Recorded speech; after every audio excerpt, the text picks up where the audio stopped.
Good afternoon, class. Today we are going to start importance or significance of organization. Yesterday we already started organization. Then we had seen the process of organization. Now we are going to start importance and significance of organization. Okay, there are 7 importance of organizing, but out of 7 we have to learn any 5. It's your choice which one you want to learn.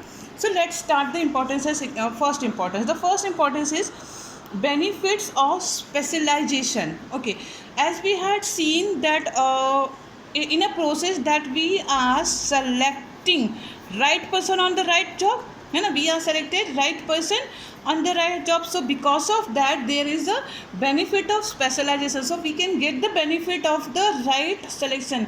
If we had given the accountancy to account teacher, that then only he is good in accountancy, or he will teach in a proper way accountancy. Otherwise physics teacher can't take the account class, or we can say that the account teacher can't take the physics class. So what we had done, done that right person, we had selected the right person on the right job. हमने सही इंसान को सही जब सही select किया है और परफेक्ट सब्जेक्ट के लिए सेलेक्ट किया है. That's why we are in a benefit of specialisation. तो हमारे पास स्पेशलाइजेशन हो जाता है. ठीक है, ये इंपॉर्टेंस हो जाता है ऑर्गेनाइजिंग की.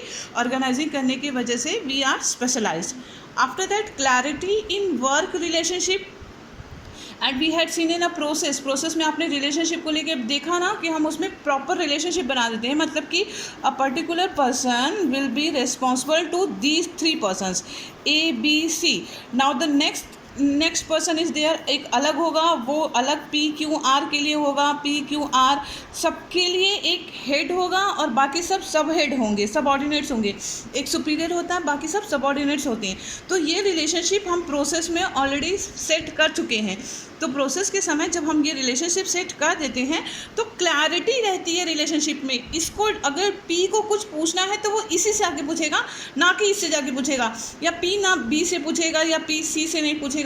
एक फिजिक्स का स्टूडेंट आपसे आके, अकाउंटेंसी का स्टूडेंट मैथ्स का स्टूडेंट आपसे आके ये नहीं पूछेगा कि आज अकाउंटेंसी में कौन सा चैप्टर शुरू होगा, because he don't know about the chapter. So clarity in working relationship है ना. जब हम प्रॉपर सुपीरियर और सबऑर्डिनेट का रिलेशन फिक्स कर देते हैं तो वर्किंग रिलेशनशिप क्या होता है, क्लियर होता है. सबको पता होता है कि अगर कोई प्रॉब्लम आएगी तो मुझे किसके पास जाना है और मुझे किसको फीडबैक देना है. Now optimum utilisation of resources. अगर एक पर्सन है, उसको पेन बनाने आता है और हमने उसको पेन बनाने के लिए ही रखा है, that means he will do the proper utilisation of the resources. अगर उसको पेन बनाने नहीं आता, अगर वो इरेजर बनाने वाला है और हमने उसको पेन बनाने के लिए रख दिया है, then there is a wastage of resources. So but what we had done, we had selected the right person on the right job. So because of that there is no wastage of the resources. So we are having an optimum utilization of resources. That means we use the resources in a proper way. Next one is adaptation to change.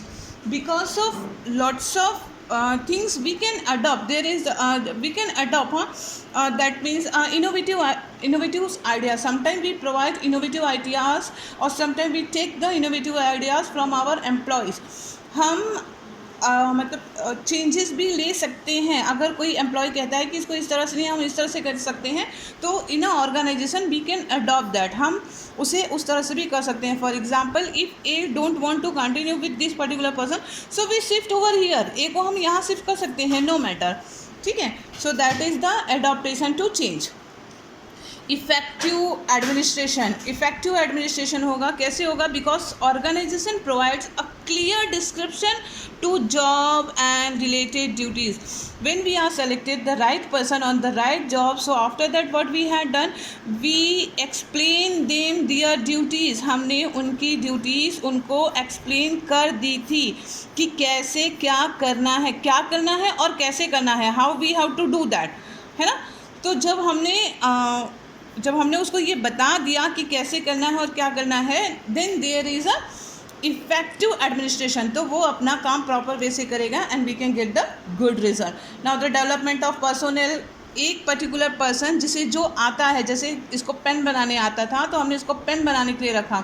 तो जब जिसको जो आता है उसी को वही काम करने के लिए अगर रखा गया है तो उसका ऑटोमेटिकली और डेवलपमेंट हो जाएगा, वो अपने जॉब में अपने वर्क का स्पेशलाइजेशन हो जाएगा, वो उसका एक्सपीरियंस हो जाएगा, ठीक है। After that, expansion and growth. If we follow all these things or we follow that 4 process of organizing, तो automatically we are in a expansion and growth. Organizing हमको expansion and growth में growth करने में help करता है. If each and everything should be organized in a proper way, for example take a glass, simple, a glass.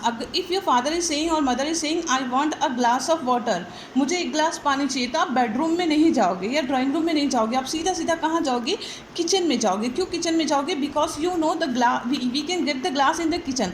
So how you know that the glass is in the kitchen? Because of the organising. It's organise in a proper way.